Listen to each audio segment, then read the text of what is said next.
Demon చెప్పిన secret ఇదే. కళ్యాణ్ని తనుజని కూడా హక్ చేసుకుని రీతు బాధపడింది. ఇక ఆ తర్వాత ఏడుపాపి Bigg boss I love you ముందే పంపిస్తున్నారు మీరు. ఇంకా నా గురించి పొగిడి చాలా చెప్తారనుకున్న టాప్ 5లో ఉంచి. కానీ still I love you. Thank you ఈ అవకాశం ఇచ్చినందుకు. Ritu Chaudhary signing off bye అంటూ రీతు అరిచి చెప్పింది. గేట్ వరకు రీతుని సాగనంపారు హౌస్ మేట్స్. ఇక చివరిగా రీతుని హగ్ చేసుకొని చెవిలో చాలా నెమ్మదిగా ఒక మాట చెప్పాడు డిమాన్.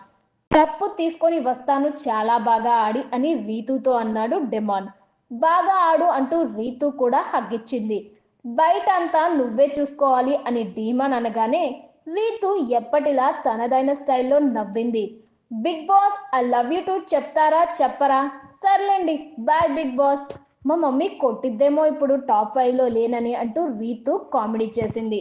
కొట్టదు గర్వంగా ఫీల్ అవుద్ది అంటూ ఇమ్ము సంజన అన్నారు. ఈ హగ్గు కోసమే ఎలిమినేట్ అయ్యా. ఇక స్టేజ్ మీదకి వస్తూనే నాగార్జునకి గట్టిగా హగ్ ఇచ్చేసింది రీతు. అబ్బా, ఈ హగ్గు కోసం నేను చాలా సార్లు ఎలిమినేట్ అవుదాం అనుకున్నాను సార్ అని రీతు చెప్పగానే హగ్గు కోసం ఎలిమినేట్ అవ్వడం ఏంటి రీతు అంటూ నాగ్ నవ్వుకున్నారు. మరి బయటికి రావాలంటే అదే కదా సార్ ఇంకా అని రీతు సరదాగా అంది. అంటే హగ్గిచ్చి మళ్ళీ వెళ్ళిపోదాం అనుకున్నావా అని నాగార్జున అడిగారు. పంపిస్తానంటే వెళ్తా సార్ అని రీతు అంది. ఇప్పటికే చాలా ఎక్కువ రోజులు హౌస్లో ఉన్నావు, చాలులే. మళ్ళీ నిన్ను భరించే ఓపిక బిగ్ బాస్కి ఉన్నా చూసే ఉద్దేశం మాకు లేదు అన్నది మా ఆడియన్స్ ఒపీనియన్. సరే సరే, ఇప్పుడు మనం మెయిన్ స్టోరీలోకి వెళ్దాం రండి. ఎలా ఉంది జర్నీ అని నాగ్ రీతుని అడిగారు. Great sir. టాప్ 5లో ఉండటం కోసం చాలాసార్లు అర్ధరాత్రి ప్లీజ్ యూనివర్స్ అని ప్రే కూడా చేశాను. కానీ చాలా గ్రేట్ఫుల్ ఫర్ దిస్ జర్నీ అని రీతు చెప్పింది. తర్వాత రీతు జర్నీ వీడియో ప్లే చేశారు. ఇక అందులో ఓ రెండు ప్రేమ మేఘాలిలా అంటూ రీతు డిమాండ్ వీడియోలు వేసి మామూలు ఎడిటింగ్ వేయలేదు ఎడిటర్. దెబ్బకి రీతు ఏడ్చేసింది. భరణి గారు, మీలో నాకు అది నచ్చలేదు. ఇక స్క్రీన్ మీద రీతుని చూడగానే అక్కడే బాగున్నావురా అంటూ కళ్యాణ్ పంచ్ వేశాడు. అంటే అక్కడ బాలేదా అంటూ నాగ్ అడిగారు. నేను అక్కడ కూడా బాగున్నా, ఇప్పుడే ఏవి చూసా అని రీతు చెప్పింది. మొత్తం అమ్మే ఉందా అని ఇమ్ము అడిగితే మొత్తం పవనే అంటూ నవ్వింది. పవన్ ఐ మిస్ యూ అంటూ రీతు చెప్పింది.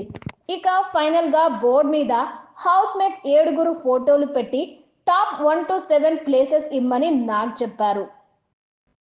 భరణి అన్నకి 7 ప్లేస్ ఇస్తున్నానంటే ఆల్రెడీ మీరు బయటికి వెళ్ళొచ్చారు అన్న. మీలో నాకు ఒక్కటే నచ్చలేదు. మీరు ఫైర్ ఉండాలి అని అందరూ చెప్పేసరికి మీరు మొన్న నామినేషన్లో దివ్యని నామినేట్ చేసింది నాకు నచ్చలేదు. ఫైర్ ఉండాలంటే అగ్రెషన్ అన్నింటిలో చూపించాలని కాదు, అదొక్కటే. మిగతాదంతా ఐ లవ్ యూ అంటూ రీతు భరణి గురించి చెప్పింది. అదేంట్రా స్క్రీన్ మీద అంత అందంగా ఉంది? రీతు స్టేజ్ మీద మాట్లాడుతుంటే డెమాన్ కళ్యాణ్ గుసగుసలాడారు.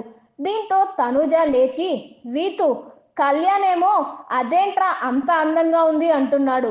వీడు డిమాండ్ వచ్చేసి ఫిల్టర్ వేశారు అందుకే అంత అందంగా ఉంది అంటున్నాడు అంటూ చెప్పింది. ఛీ, మీ గురించి అనవసరంగా ఏడ్చారా అంటూ రీతు నవ్వింది. హౌస్ మేట్స్, నేను చెప్తున్నాను వినండి, ఎలాంటి ఫిల్టర్స్ లేవు అంటూ నాగ్ అన్నారు. ఇక సుమన్ అన్నకి 6th ప్లేస్ ఇచ్చింది రీతు. నువ్వు మాట్లాడన్నా, ఎక్స్ప్రెస్ చెయ్యి. నేను వచ్చి అడిగితే మాట్లాడతావు. నువ్వు మాట్లాడితే చాలా బాగుంటుందన్నా. టాస్క్లు నామినేషన్స్ ఉన్నప్పుడు కాకుండా మిగతా టైంలో కూడా మాట్లాడు. నాకు అంత అదృష్టం లేకపోయింది కానీ నీకు ఉంది, ఇంకా ఉంది. సో ప్లీజ్ ఈ వీక్ ఎంజాయ్ చేయి. ఐ లవ్ యూ అన్నా అంటూ రీతు చెప్పింది. అయితే డెమాన్ కప్పు కొడతా అని రీతుతో చెప్పడం చూసి అది అవ్వదమ్మా అనే టాక్ ఆడియన్స్ నుంచి బాగా వినిపిస్తుంది. ఎందుకంటే ఇప్పటికే టైటిల్ రేస్లో ఉన్నది ఆ ముగ్గురే. అదేనండి, తనుజ, ఇమ్ము, కళ్యాణ్.